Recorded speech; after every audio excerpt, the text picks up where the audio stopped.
السلام علیکم ورحمۃ اللہ وبرکاتہ۔ دوسرا سپارہ سیقول سورہ بقرہ ہے اور آیت نمبر ہے 208 اور 209۔ آج کی ان دو آیتوں میں جو مخصوص چیزیں بیان کی گئی ہیں، اللہ تعالیٰ نے جو چیزیں بتائی ہیں، اس دو آیتوں کا جو نچوڑ ہے وہ یہ ہے کہ پہلی آیت میں اللہ تعالیٰ یہ فرما رہے ہیں کہ آپ کو اسلام میں پورا داخل ہو جانا ہے۔ یہ نہیں کہ آپ اسلام کی کچھ چیزوں کو پکڑتے ہیں اور کچھ چیزوں کو چھوڑتے ہیں، یعنی کچھ احکامات پر عمل ہے اور کچھ کو چھوڑ رہے ہیں، یہ نہیں کریں، بلکہ پورے کے پورے اسلام میں داخل ہو جائیں۔ یہ پہلی بات یہ ہے۔ دوسری بات یہ ہے کہ شیطان کے قدموں کے پیچھے نہ چلو، یعنی شیطان کے پیچھے نہ چلو، جیسے شیطان کہتا ہے ویسے نہیں کرو، کیونکہ وہ تو تمہارا کھلا دشمن ہے۔ پھر اللہ تعالیٰ دوسری آیت میں یہ فرماتے ہیں کہ اگر اس کے باوجود بھی تم لوگ یہ کام کر لو اور پھسل جاؤ تو پھر جان لو کہ اللہ تعالیٰ زبردست حکمت والا ہے، اور تمہارا یہ پھسل جانا ان ساری نشانیوں کے بعد بھی ہے تو پھر جان لو کہ بے شک اللہ تعالیٰ زبردست حکمت والا ہے۔ اعوذ باللہ من الشیطان الرجیم، بسم اللہ الرحمن الرحیم، یا ایھا الذین آمنوا ادخلوا فی السلم کافہ۔ اللہ تعالیٰ فرماتے ہیں کہ اے ایمان والو، اسلام میں پورے کے پورے داخل ہو جاؤ۔ پورے کے پورے داخل ہونے کا کیا مطلب ہے؟ اس کا مطلب یہ کہ ہمارا اٹھنا بیٹھنا، کھانا پینا، ہمارا طرز حیات، ہماری زندگی کا اسٹائل، لیونگ، کھانا پینا، ہر چیز، جو بھی چیز ہماری داخل ہو رہی ہے وہ ساری کی ساری اسلام کے مطابق ہونی چاہیے۔ اب ذرا غور کریں، آیا ہماری زندگی پوری اسلام میں داخل ہے؟ سوال ہی نہیں پیدا ہوتا۔ ہم اٹھنے سے لے کر سونے تک نہ جانے اللہ تعالیٰ کے کتنے احکامات کو توڑتے ہیں اور کتنے احکامات کو پیروں تلے روند جاتے ہیں، اور ہمیں احساس بھی نہیں ہوتا کہ ہم نے یہ دین کے خلاف کام کیا۔ تو پھر کیا مطلب ہوا کہ ہم اللہ تعالیٰ کے اس احکامات کا انکار کر رہے ہیں، اللہ تعالیٰ کے اس حکم کا انکار کر رہے ہیں۔ اللہ تعالیٰ فرما رہے ہیں کہ پورے کے پورے اسلام میں داخل ہو جاؤ، تو پورا داخل ہونا ہے۔ اچھا، پورا داخل ہونے کا مقصد کیا ہے؟ پورا داخل ہونے کا مقصد یہ ہے کہ آپ کے دل میں بھی ایمان ہو، آپ کے جسم میں بھی اسلام ہو، کیونکہ ایمان کا تعلق دل سے اور اسلام کا تعلق جسم سے۔ دل سے تعلق کا مطلب یہ کہ صرف اللہ تعالیٰ کو ایک ماننا، اس کے سوا کسی کو بھی معبود نہ ماننا، اللہ تعالیٰ کے علاوہ ہر جھوٹے معبود کو دل سے نکال دینا، یہ ہے اللہ پر ایمان۔ ہر چیز اللہ تعالیٰ کی طرف سے ہوتی ہے، دینے والا بھی وہی ہے، لینے والا بھی وہی ہے، رزق دینے والا بھی وہی ہے، موت دینے والا بھی وہی ہے، نعمتیں دینے والا بھی وہی ہے، تکلیف دینے والا بھی وہی ہے۔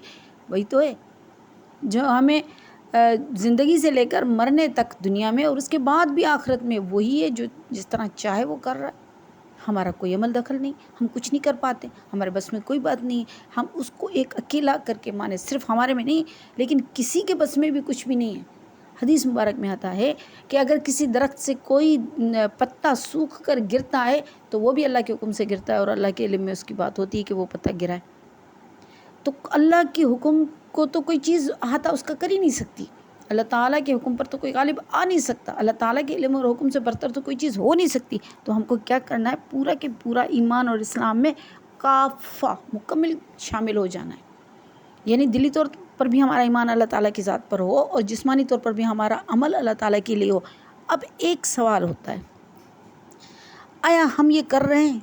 اگر نہیں کر رہے تو پھر ہمارا کیا درجہ ہے؟ کہ ہم کافر ہو گئے، نعوذ باللہ من ذالک، یا مشرک ہو گئے؟ اللہ تعالیٰ کی پناہ۔ پھر ہم سے تو یہ کام ہو رہے ہیں، ہم تو کافہ نہیں ہو رہے ہیں، ہم تو اسلام میں کافی چیزیں ایسے ہیں جو کہ ہم سے نہیں ہو پا رہی ہیں، تو کیا پھر ہم کون سے درجے پر ہیں؟ تو میں آپ کو بتاتی چلوں، حدیث مبارک میں آتا ہے، نبی کریم صلی اللہ علیہ وسلم نے فرمایا اپنے صحابہ کو کہ تم لوگوں کو دین پر 100% عمل کرنا ہے، 100%۔ اگر تم لوگوں نے 1% بھی چھوڑا تو کفر میں شامل ہو جاؤ گے۔ اس لیے سارے صحابہ 100% عمل کر کے گئے ہیں دنیا سے۔ اسی لیے تو آپ صلی اللہ علیہ وسلم نے فرمایا کہ میرے صحابہ ستاروں کے مانند ہیں، جس کے پیچھے چلو گے ہدایت پاؤ گے، کیونکہ وہ پورا عمل کر کے گئے۔ رضی اللہ عنہم ورضوا عنہم، اللہ تعالیٰ نے فرمایا کہ میں ان سے راضی، وہ مجھ سے راضی، تو کیونکہ وہ پورا عمل کر کے گئے ہیں۔ پھر آپ صلی اللہ علیہ وسلم نے ہم جیسے لوگوں کے لیے، اپنے جیسے لوگوں کے لیے بھی فرمایا۔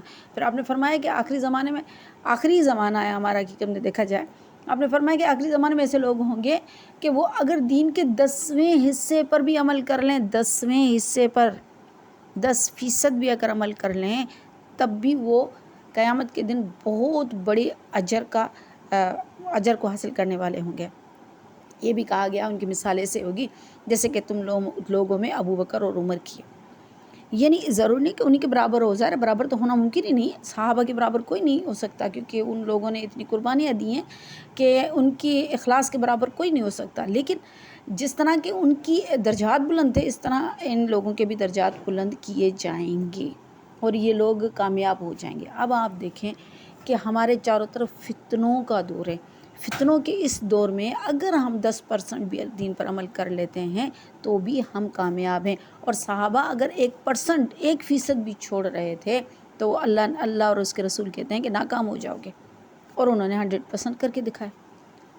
ہمارے لیے یہ کہ ہم 10% بھی اگر ہو جاتے ہیں تب بھی کامیاب ہو جاتے ہیں، کیونکہ ہم فتنوں کے دور میں ہیں۔ امام غزالی رحمۃ اللہ علیہ فرماتے ہیں کہ ان سے کسی نے پوچھا کہ بھئی حضرت یہ جو کہا گیا ہے کہ فتنوں کا دور ہے، تو وہ فتنوں کا دور کون سا ہے؟ تو انہوں نے کہا کہ یہی دور فتنوں کا ہے۔ یہ وہ دور ہے جس دور میں کہ بکریاں لے کر ہمیں کسی پہاڑ پر چلے جانا چاہیے، لوگوں سے کنارہ کشی کر لینی چاہیے، کیونکہ لوگوں میں جتنا رہیں گے اتنا ہی ہم فتنوں کی طرف آئیں گے۔ ہمیں لوگوں سے دور ہو کر کنارہ کش ہو کر گزار لینا چاہیے، اور یہی وہ دور ہے جس میں کہ اس کو عزلت کہتے ہیں، وہ ہم کر لیں گے، دنیا سے علیحدہ ہو جائیں، علیحدہ ہو کر بیٹھ جائیں، یہ وہ دور آ گیا ہے۔ امام غزالی کا دور آپ سوچیں، اس دور کو بھی کتنی صدیاں گزر چکی ہیں۔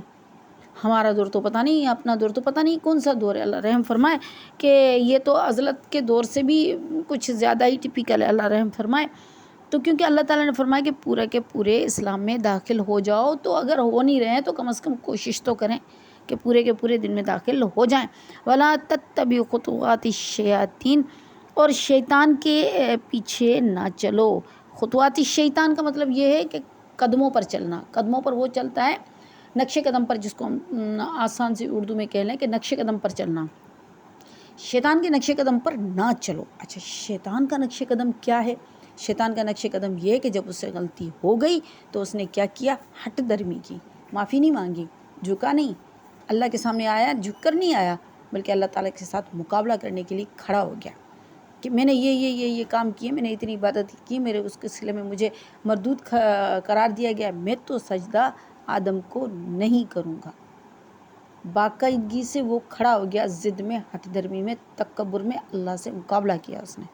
تو یہ نہیں کرو، ایک تو یہ مقصد ہے۔ دوسرا، خطوات الشیاطین کا مطلب یہ ہے شیطان جو آپ کو رستہ دکھا رہا ہے برائی کا، اس کی طرف نہ چلو، برائی کے رستے پر نہ چلو، برائی کے رستے سے خود کو بچا لو، کہ برائی کے رستے پر اگر آپ چلو گے تو شیطان کا تو کام ہے وہ دوم بھی، وہ تو آپ کا کھلا دشمن، وہ تو آپ کا واضح دشمن ہے، اس کا تو کام یہ، اس نے قسم اٹھائی تھی، اس نے اللہ کی عزت اور جلال کی قسم اٹھائی تھی کہ یا اللہ تیری عزت اور جلال کی قسم، میں آدم اور آدم کی اولاد کو جہنم واصل کر کے دم لوں گا۔ اس نے تو قسم اٹھائی تھی، کیونکہ وہ مردود ہوا ہی آدم علیہ السلام کی وجہ سے تھا، تو اس کو اتنی نفرت تھی آدم علیہ السلام سے اور اس کی اولاد سے، یعنی ہم سب انسانوں سے اسے اتنی نفرت ہے کہ وہ ان سب کو یہ چاہتا ہے کہ وہ جہنم واصل ہو جائے۔ اور میں آپ کو یہ بھی بتاتی چلوں کہ جب انسان مرنے کے قریب ہوتا ہے اس وقت بھی شیطان آتا ہے۔ شیطان کی کوشش یہ ہوتی ہے کہ مرنے سے پہلے میں لوگوں کو کفر پر مار دوں تاکہ وہ جنت میں کبھی نہ جائیں۔ اس کی پوری کوشش یہ ہوتی ہے کہ کفر پر مار دو۔ ہر بندے کے پاس شیطان آتا ہے، ہر بندے کے پاس، اور بڑے بزرگوں کے پاس تو خود ابلیس چل کر جاتا ہے۔ جیسے امام راضی کا واقعہ میں نے سنایا تھا، وہاں پر تو وہ چل کر خود جاتا ہے۔ جنید بغدادی کا واقعہ میں نے بتایا تھا، وہاں پر وہ خود چل کر جاتا ہے کہ بھئی آپ لوگوں نے کفر پر مرنا ہے، اور وہ کیونکہ بڑے بزرگ ہوتے ہیں تو بڑے امتحانات ہوتے ہیں لیکن ان کا ایمان بھی اتنا پکا ہوتا ہے، تو وہ تو بچ گئے الحمدللہ۔ اللہ تعالیٰ ہمیں بھی ان سے، اس شیطان کے اس آخری پھندے سے بچائیں کہ جب تک زندہ ہیں تب تک تو اس کے پھندے میں ہیں، ہاں کلمے پر مر گئے تو پھر اس کے پھندے سے مکمل طور پر بچ جائیں گے۔ آگے اللہ تعالیٰ فرماتے ہیں فَإِن زَلَلْتُم مِّن بَعْدِ مَا جَاءَتْكُمُ الْبَيِّنَاتُ، پھر اگر تم پھسل جاؤ واضح نشانیاں آنے کے بعد بھی، تم کو پتہ ہے، واضح دلیلیں پتہ ہے، قرآن پتہ ہے، حدیث پتہ ہے، پھر بھی تم گناہ کرنے لگو، وَعَلَمُوا، تو جان لو کہ ان اللہ عزیز حکیم، اللہ تعالیٰ زبردست حکمت والا ہے۔ اللہ رب العزت کی حکمت سے ڈرو۔ حدیث مبارک میں تھا، اچھا ایک میں احکامات کے ہمیشہ میں ایک حدیث بتاتی ہوں کہ میری نیچر یہ ہوتی ہے کہ میں اللہ تعالیٰ سے شفقت کی زیادہ امید رکھتی ہوں، اللہ تعالیٰ سے محبت کی زیادہ امید رکھتی ہوں، اللہ تعالیٰ سے رحمت کی زیادہ امید رکھتی ہوں. پتہ نہیں کیوں کچھ قدرتی لوگ ہوتے ہیں، کچھ لوگوں میں ڈر زیادہ ہوتا ہے. مجھے ڈر سے زیادہ اللہ تعالیٰ سے رحمت اور شفقت کی امید زیادہ ہوتی ہے کہ اللہ رب العزت رحیم ہے، کریم ہے، غفار ہے، غفور ہے. تو اللہ رب العزت رؤوف ہے، رحیم ہے، تو اللہ رب العزت ہمیں معاف کر دیں گے. تو مجھے یہ حدیثیں بڑی اچھی لگتی ہیں، وہ حدیثیں جن میں اللہ تعالیٰ معافی کا اعلان کرتے ہیں یا اللہ تعالیٰ معاف کرنے کے لیے فرماتے ہیں. اکثر میں خود بیان بھی کرتی ہوں، لوگوں کو بتاتی بھی ہوں، اور میں خود بھی کرتی ہوں کہ اللہ سے گمان اچھا رکھنا چاہیے. گناہ گار تو ہیں، اس سے تو کوئی انکار ہی نہیں ہے، تو گناہ میں تو بھرے ہوئے ہیں. یا اللہ گناہ گار تو ہیں لیکن ہے تو تیرے ہی بندے نا، آئیں گے تو تیرے ہی پاس نا. کہاں جائیں گے اور کون سے در پر جائیں گے؟ تیرے سوا تو کوئی در نہیں، تیرے سوا تو کوئی گھر نہیں، تیرے سوا کوئی دینے والا نہیں، تیرے سوا کوئی لینے والا نہیں. جائیں گے، مریں گے، جو بھی ہوگا آئیں گے تو تیرے ہی پاس ہیں ہی، تیرے کہاں جائیں گے؟ تو اگر گناہ گار ہے تب بھی تیرے ہیں، اور اگر نیکوکار ہے تب بھی تیرے ہیں. عمل کر رہے ہیں، قبول کرتا ہے تب بھی ہم تیرے ہیں، اگر نہیں کرتا تب بھی تیرے ہیں. اور تو کوئی ہے نہیں جس کے پاس جائیں گے. تو اللہ رب العزت سے امید اچھی رکھنی چاہیے. حدیث مبارک میں آتا ہے کہ فرشتوں نے پوچھا یا اللہ اگر یہ ساری کی ساری انسان اگر تیرے فرما بردار ہو جائے تو کیا کرے گا؟ تو اللہ تعالیٰ نے فرمایا اگر یہ ساری مخلوق میری فرما بردار ہو جائے تو میں ان سب کو ختم کر دوں گا، پھر ایسی مخلوق پیدا کروں گا جو گناہ کرے، پھر وہ مجھ سے معافی مانگے. مجھے معاف کرنا اچھا لگتا ہے. سبحان اللہ، یہ اتنی بڑی خوشی کی بات ہے. میں یہ جب بھی حدیث پڑھتی ہوں میرا دل خوش ہو جاتا ہے کہ معافی کا دروازہ کھلا ہوا ہے، اور ہمیشہ کھلا ہوا ہے. گناہ تو کرتے ہیں لیکن معافی بھی مانگ لیتے ہیں. یا اللہ تو معاف کر، یا اللہ تو ہم پر رحم فرما، یا اللہ تو ہمیں معاف کر دے. تو اللہ تعالیٰ فرماتے ہیں، حدیث مبارک میں آتا ہے، نبی کریم صلی اللہ علیہ وسلم نے فرمایا کہ ایک انسان اگر اتنے گناہ کرے کہ زمین سے لے کر آسمان تک تہ لگا دے گناہوں کی، لیکن ایک بار کہتے ہیں یا اللہ مجھ سے غلطی ہوگی، مجھے معاف کر دو، تو اللہ تعالیٰ فرماتے ہیں میں سارے کے سارے معاف کر دوں گا. اس سے بڑا کوئی معاف کرنے والا نہیں ہے، اس سے بڑا کوئی درگزر کرنے والا نہیں. تو ہم اس رب سے کیوں نہ اچھی امید رکھیں کہ یا اللہ تو ہمیں کیوں نہیں معاف کرے گا؟ بالکل تو ہمیں معاف کرے گا. ہم تیرے ہی در پر آتے ہیں، تیرے ہی سامنے اپنے گناہوں کا اقرار کرتے ہیں، ہم تیرے ہی سامنے نادم ہوتے ہیں، ہم تجھ سے ہی مانگتے ہیں، اور تو ہی ہمیں دے گا اور تو ہی ہمیں عطا کرے گا. اللہ رب العزت ہمیں مغفرت عطا فرمائے، رحمت عطا فرمائے، جنت عطا فرمائے، اپنی رضامندی عطا فرمائے. آمین. وآخر دعوانا ان الحمد للہ رب العالمین.